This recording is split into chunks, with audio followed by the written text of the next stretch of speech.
अस्सलाम वालेकुम स्टूडेंट्स। कल हमारा टॉपिक था हाइपोथेसिस टेस्टिंग।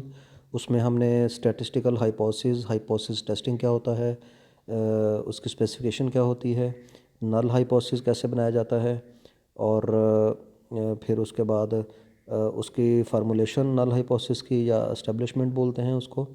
उसके बाद अल्टरनेटिव हाइपोथेसिस क्या होता है, अल्टरनेटिव हाइपोथेसिस की एस्टेब्लिशमेंट या फार्मूलेशन, यानी कि हम नल और हाइपोथेसिस को बना कैसे सकते हैं, मैथमेटिकली हम उसको कैसे लिखते हैं।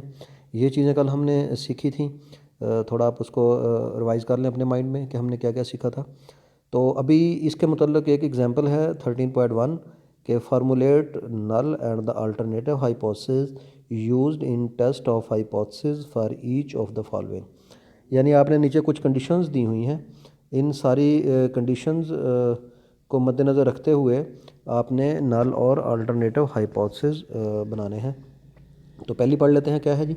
The mean life time of electric light bulbs newly manufactured by a company has not changed from the previous mean life time of 1200 hours.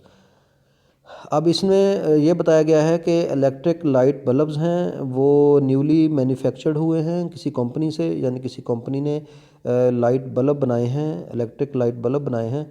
उनकी जो मीन लाइफ टाइम है वो 1200 आवर्स की लाइफ टाइम जो पिछले कोई बल्ब उन्होंने तैयार किए थे उससे वो चेंज नहीं हुई है। यानी उन्होंने दो प्रोडक्शन तैयार की हैं। पहले कोई बल्ब तैयार किए होंगे, उनकी मीन लाइफ टाइम एवरेज जो थी वो भी 1200 थी। अब जो नए बल्ब्स उन्होंने लाइट बल्ब्स तैयार किए हैं किसी कंपनी ने, उनकी मीन लाइफ टाइम एवरेज जो है वो भी 1200 आवर्स है। इस पहले पॉइंट का कहने का मकसद ये है, यानी दोनों की एवरेज सेम है, वो चेंज नहीं हुई। तो हम इसको कैसे लिखेंगे? देखिए, मीन हम पॉपुलेशन मीन को थीटा भी लिख सकते हैं, म्यू भी लिख सकते हैं। जैसे हमने कल फार्मूलेशन में बताया था कि थीटा जो है वो भी ट्रू पॉपुलेशन पैरामीटर है, म्यू भी ट्रू पॉपुलेशन पैरामीटर है। आप दोनों में से कोई भी यूज़ कर सकते हैं। म्यू चूँकि हम पीछे भी यूज़ करते आए हैं तो हम म्यू यूज़ कर लेते हैं। तो इसकी पहली फार्मूलेशन होगी कि म्यू जो है वो 1200 के बराबर है। ठीक है, ये एच नॉट हो गया। यानी इसमें लिखा हुआ है कि उसकी एवरेज लाइफ जो है वो 1200 से चेंज नहीं हुई। जो चीज़ चेंज ना हो वो बराबर होती है, उसके इक्वल होती है। तो कहने का मकसद यह है कि उसकी मीन लाइफ टाइम जो एवरेज है वो 1200 आवर्स है। यानी हम उसको लिखेंगे कैसे कि एच नाट जो है वो इक्वल टू 1200 आवर्स। तो इसके अगेंस्ट अल्टरनेटिव हाइपोथेसिस क्या बनेगा कि वो 1200 आवर्स के इक्वल नहीं है। देखें, कोई भी चीज़ अगर कोई इक्वल होती है तो कोई कंपनी बोलती है कि मेरे जो लाइट बल्ब्स मैंने तैयार किए हैं उनकी एवरेज लाइफ जो है वो 1200 आवर्स है।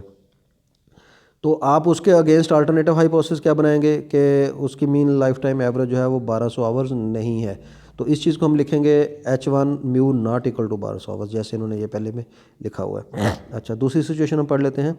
N automobile is driven on the average no more than 16,000 kilometres per year. यानी अब वो ये कह रहा है कि एक ऑटोमोबाइल कहते हैं गाड़ी को, कारें लगा लें, उसमें जीप लगा लें, कोई भी इस तरह की चीज़ जो इंजन से चलती है उसको ऑटोमोबाइल कहते हैं। तो ऑटोमोबाइल गाड़ी जो है वो कहता है कि 16,000 किलोमीटर से ज़्यादा नहीं चलती।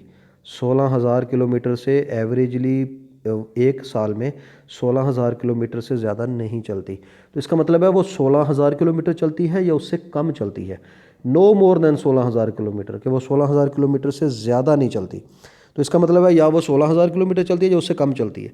तो मैथमेटिकली हम इसको लिखेंगे, म्यू हम यूज़ करेंगे जैसे उन्होंने दूसरे नंबर पे यूज़ किया हुआ है कि mu less or equal to 16,000 hours. Mu less or equal to, यानी नो मोर देन को हम ऐसे लिखेंगे कि या वो 16,000 चल सकती है या उससे कम चलेगी।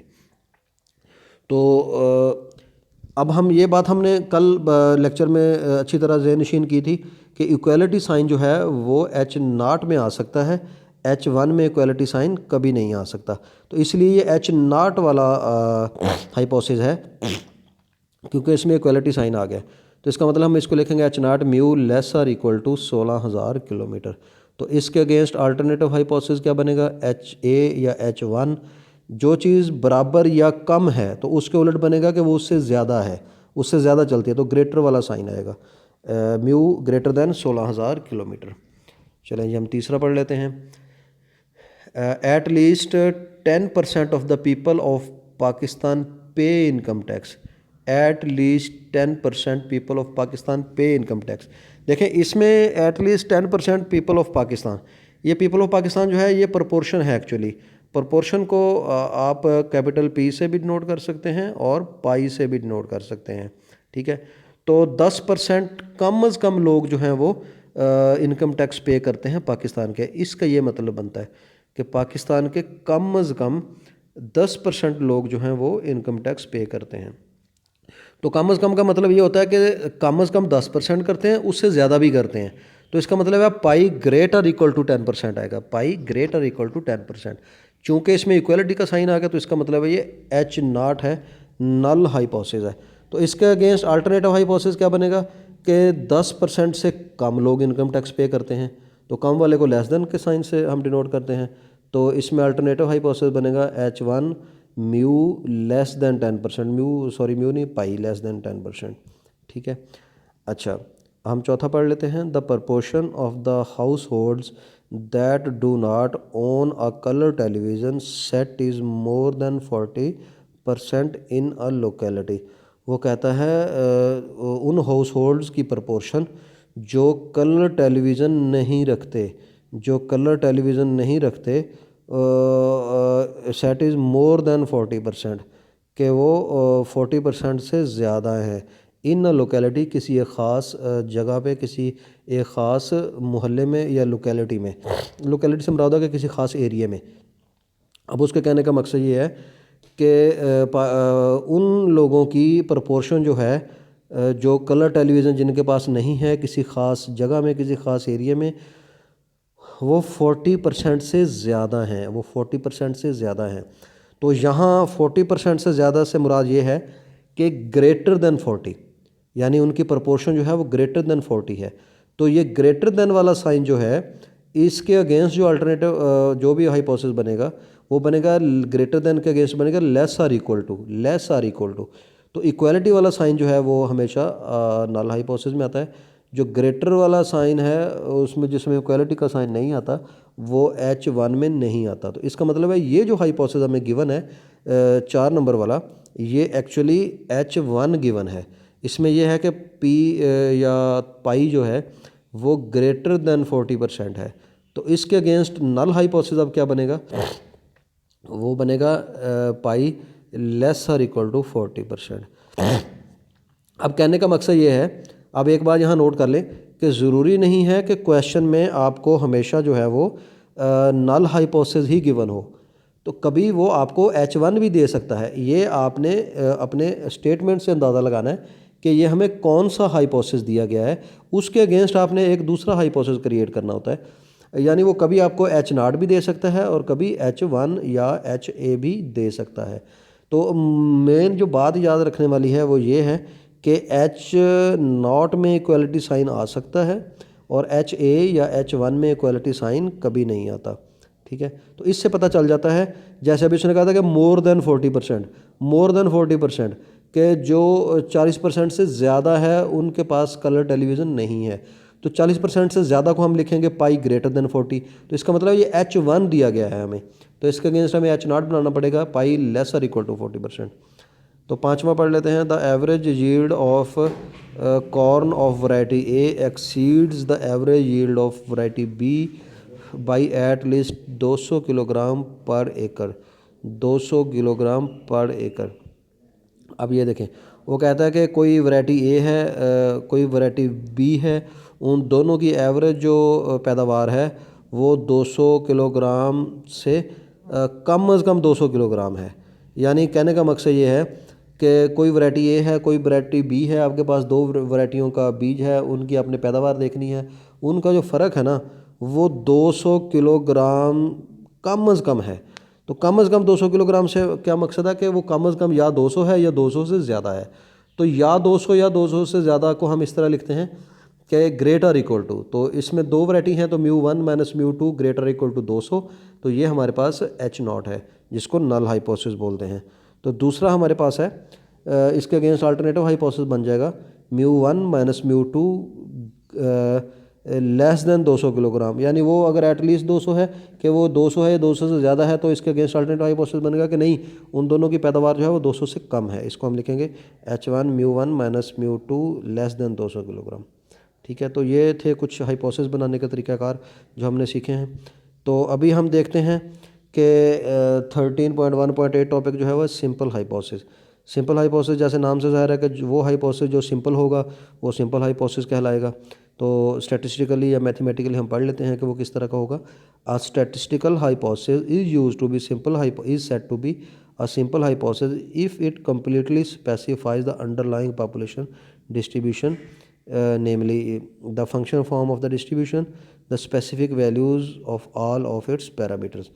यानी उसके कहने का मकसद यह है कि सिंपल हाइपोथेसिस वो हाइपोथेसिस होता है जो अपने अंदर तमाम इन्फॉर्मेशन रखता है पॉपुलेशन डिस्ट्रीब्यूशन के बारे में, या यानी जिसके बारे में हमें क्लियर कट पता होता है कि इसके ट्रू पॉपुलेशन पैरामीटर की वैल्यू क्या है। For example, that is if it specify the particular member of the particular family of a probability distribution, a random variable has a normal distribution with mean mu is equal to 30 and standard deviation is equal to 4, a random variable has a binomial distribution with n is equal to 6 and pi is equal to 0.4। यानी अब आपने देखा कि इसमें जो तमाम example दिए हैं, इसमें हमें म्यू का पता है कि ये 30 है, हमें सिग्मा का पता है कि ये 4 है, और हमें एन का पता है कि 6 है, और हमें पॉपुलेशन प्रोपोर्शन का पता है कि ये 0.4 है। यानी वो हाइपोथेसिस जो अपने अंदर तमाम इन्फॉर्मेशन रखता हो किसी पर्टिकुलर पॉपुलेशन डिस्ट्रीब्यूशन के बारे में, यानी हमें उसके तमाम पैरामीटर्स और उसकी वैल्यूज़ का पता होना चाहिए, या पता हो तो वो सिंपल हाइपोथेसिस कहलाता है। देखिए, कुछ हाइपोथेसिस ऐसे होते हैं कि जिनके बारे में हम क्लियर कट कह सकते हैं कि इसकी इतनी वैल्यू है। कुछ हाइपोथेसिस ऐसे होते हैं कि उसके बारे में हम ये तो कह सकते हैं कि वैल्यू जो है वो इतने से ज़्यादा है, अब इतने से ज़्यादा पता नहीं कितनी है। तो इस तरह के हाइपोथेसिस को कंपोजिट हाइपोथेसिस कहते हैं। नीचे वो भी आ रहा है। कंपोजिट हाइपोथेसिस क्या होता है वो पढ़ लेते हैं। Statistical hypothesis is said to be a composite hypothesis if it does not completely specify the underlying population distribution. अब ऊपर वाला जो है वो अंडरलाइंग कंप्लीटली स्पेसिफाई करता है अंडरलाइंग पॉपुलेशन डिस्ट्रीब्यूशन को। जो कंपोजिट हाइपोथेसिस है ये डज नॉट कंप्लीटली स्पेसिफाई करता है अंडरलाइंग पॉपुलेशन डिस्ट्रीब्यूशन को। A random variable a normal distribution with mean mu is equal to 40 and the variable has a normal distribution with mu is equal to 50 and the standard deviation sigma greater equal to 4। अब ये देखिए, हमें ये तो पता है कि mu 40 है या म्यू 50 है, लेकिन स्टैंडर्ड डेविएशन में उसने लिखा हुआ कि सिग्मा ग्रेटर इक्वल टू 4। अब ग्रेटर इक्वल टू 4 से क्या मुराद है? या वो 4 है या वो 4 से बड़ा है। तो 4 से बड़ा 5 हो सकता है, 6 हो सकता है, 7 हो सकता है, 8 हो सकता है, 10 हो सकता है, कुछ भी हो सकता है, कोई वैल्यू भी। तो हमें क्लियर कट पता नहीं है, हम स्पेसिफिक वैल्यू तक पहुंच नहीं सकते कि एग्जैक्टली वैल्यू है क्या सिग्मा की। तो इस तरह के हाइपोथेसिस को हम कंपोजिट हाइपोथेसिस बोलते हैं। आगे आ गया जी टेस्ट स्टैटिस्टिक। तो मैंने आपको पहले बताया था कि जब हम किसी भी पॉपुलेशन के बारे में कोई इन्फ्रेंस ड्रॉ करते हैं सैंपल की मदद से, तो हम टेस्टिंग ऑफ हाइपोथेसिस यूज़ करते हैं। हाइपोथेसिस टेस्टिंग यूज़ करते हुए हम कुछ उसके ऊपर स्टैटिस्टिकल टूल्स लगाते हैं जिनको टेस्ट स्टैटिस्टिक का नाम दिया जाता है। ठीक है, तो पढ़ लेते हैं टेस्ट स्टैटिस्टिक क्या है। देखें, ये टेस्ट स्टैटिस्टिक है, स्टैटिस्टिक्स नहीं है। The test statistic is a sample statistic. देखें, स्टैटिस्टिक के बारे में हम पहले ये बात जान चुके हैं कि वो क्वांटिटी, फर्स्ट ईयर में भी हमने पढ़ा है, पिछले चैप्टर सेकंड ईयर में भी हमने पढ़ा है कि वो क्वांटिटी जो सैम्पल से कंप्यूट की जाती है उसको स्टैटिस्टिक बोलते हैं। ठीक है, वो एक्स बार हो सकता है, वो सैम्पल प्रोपोर्शन हो सकती है, सैम्पल वेरिएंस हो सकता है, सैम्पल मीन हो सकता है, जी टी का एफ हो सकते हैं। तो टेस्ट स्टैटिस्टिक क्या चीज़ है? टेस्ट स्टैटिस्टिक वो सैम्पल स्टैटिस्टिक है which provides a basis for deciding whether or not the null hypothesis should be rejected. वो कहता है कि टेस्ट स्टैटिस्टिक वो स्टैटिस्टिकल टूल है, वो सैम्पल स्टैटिस्टिक है जो हमें बुनियाद फराहम करती है या जो हमें इस चीज़ के बारे में इंफॉर्मेशन देती है कि जो नल हाइपोथेसिस है क्या हम उसको रिजेक्ट कर लें या एक्सेप्ट कर लें। यानी टेस्ट स्टैटिस्टिक जो है वो एक स्टैटिस्टिकल टूल है जो हमें मदद देता है ये डिसाइड करने में कि हम नल हाइपोथेसिस को एक्सेप्ट करें या रिजेक्ट करें। जो आमतौर पे कॉमन यूज़ होने वाली स्टैटिस्टिक हैं उनमें जी टी काई स्क्वायर और एफ है, जी टी काई स्क्वायर और एफ। ठीक है, तो आगे आ गया जी रिजेक्शन रीजन। रिजेक्शन रीजन क्या होता है? ये वैल्यूज़ का एक रीजन होता है जिसके अंदर अगर हमारी वैल्यूज़ कैलकुलेटर वैल्यू गिरें तो हम अपने नल हाइपोथेसिस को रिजेक्ट करते हैं। तो एक एक्सेप्टेंस रीजन होता है जिसको नॉन रिजेक्शन रीजन भी बोलते हैं। वो भी वैल्यूज़ का एक सेट होता है या रीजन होता है कि जिसके अंदर हमारी कैलकुलेटर वैल्यू गिरेगी तो हम अपने नल हाइपोथेसिस को एक्सेप्ट कर लेंगे। तो इसको पढ़ लेते हैं। Rejection region specifies a set of values of the test statistic for which the null hypothesis is rejected. यानी वो कहने का मकसद उसका ये है कि रिजेक्शन रीजन, इसको आर से, इसको क्रिटिकल रीजन भी बोलते हैं, इसको CR से भी नोट करते हैं, इसको RR से भी नोट करते हैं। ये वो रीजन है, ये वो सेट है स्पेसिफाइज वैल्यूज़ का, जो वैल्यू स्पेसिफिक होती हैं या जो डिफ़ाइन कर दी जाती हैं वैल्यूज़ का, वो ये रीजन होता है जिसमें अगर हमारे टेस्ट स्टैटिस्टिक की वैल्यू आ जाए तो हम अपने नल हाइपोथेसिस को रिजेक्ट कर देते हैं। And for which the alternative hypothesis is accepted. यानी जब हम ब्रैकेट में उन्होंने लिखा हुआ है कि अगर साफ ज़ाहिर है हमारा नल हाइपोथेसिस जो है वो रिजेक्ट हो जाएगा तो हम अल्टरनेटिव हाइपोथेसिस को एक्सेप्ट कर लेंगे। It is also called the critical region, इसको क्रिटिकल रीजन भी कहते हैं। ठीक है, आगे है जी non rejection region. Non rejection region को एक्चुअली एक्सेप्टेंस रीजन भी कहते हैं। A non-rejection region specifies a set of values of the test statistic for which the null hypothesis is not rejected। देखिए, ये ऊपर वाली डेफिनेशन नीचे वाली डेफिनेशन ये दोनों सेम है। ऊपर वाली में ये था कि नल हाइपोथेसिस को हम रिजेक्ट करते हैं अगर उस रीजन में टेस्ट स्टैटिस्टिक की वैल्यू आ जाए। तो नॉन रिजेक्शन रीजन में या एक्सेप्टेंस रीजन में अगर टेस्ट स्टैटिस्टिक की वैल्यू आ जाए तो हम नल हाइपोथेसिस को रिजेक्ट नहीं करेंगे क्योंकि वो एक्सेप्टेंस रीजन में वैल्यू आ जाएगी। It is also called the non critical region, इसको नॉन क्रिटिकल रीजन भी कहते हैं। ठीक है, तो आगे है जी क्रिटिकल वैल्यूज़। क्रिटिकल वैल्यूज़ वो टेस्ट स्टैटिस्टिक की वैल्यूज़ होती हैं जो सेपरेट करती हैं रिजेक्शन और नॉन रिजेक्शन रीजन को। इनको हम for the test are called critical, हम इसको क्रिटिकल वैल्यूज़ का नाम देते हैं। देखें, क्रिटिकल वैल्यूज़ और क्रिटिकल रीजन ये दो अलग अलग चीज़ें हैं। क्रिटिकल रीजन वो सेट है, वो रीजन है वैल्यूज़ का कि जिसमें टेस्ट स्टैटिस्टिक की वैल्यू आ जाए तो हम अपने नल हाइपोथेसिस को रिजेक्ट कर देते हैं, जिसको रिजेक्शन रीजन भी बोलते हैं। जबकि क्रिटिकल वैल्यूज़ वो वैल्यूज़ होती हैं जो पूरे सेट में से एक्सेप्टेंस रीजन और रिजेक्शन रीजन दोनों को अलग अलग करती हैं। तो उस वैल्यूज़ को हम बोलते हैं क्रिटिकल वैल्यूज़, उन वैल्यूज़ को हम क्रिटिकल वैल्यूज़ बोलते हैं। ठीक है, आगे मेरे ख्याल में आज इतना ही काफ़ी है आपका लेक्चर। ये डेफिनेशन हैं, इनको अच्छी तरह आप तैयार कर लें। इसमें देख लें, हमने पढ़ा था 13वां चैप्टर हम पढ़ रहे हैं हाइपोथेसिस टेस्टिंग। तो ये बुक पुरानी है, शायद हो सकता है नई बुक पे कोई और चैप्टर का नाम हो, नंबर हो, लेकिन नाम यही होगा हाइपोथेसिस टेस्टिंग।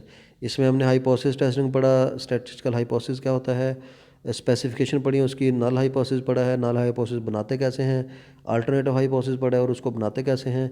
फिर इसके एक एग्जांपल देखी है जिसमें कुछ हमने नल और अल्टरनेटिव हाइपोथेसिस बनाए हैं। फिर सिंपल हाइपोथेसिस देखा है, फिर कंपोजिट हाइपोथेसिस देखा है, टेस्ट स्टैटिस्टिक देखा है, रिजेक्शन रीजन देखा है, नॉन रिजेक्शन रीजन देखा है और क्रिटिकल वैल्यूज़ देखा है। ठीक है, तो ये जो 1 टेल 2 टेल टेस्ट हैं, ये शेप्स हैं, ये इंशाल्लाह हम अगले लेक्चर में करेंगे। आप इसको अच्छी तरह पिछले वाले को तैयार कर लेंगे तो आपको अगले लेक्चर की समझ आएगी। ठीक है जी, तो ये आपने अपना लेक्चर जो है वो तैयार करना है।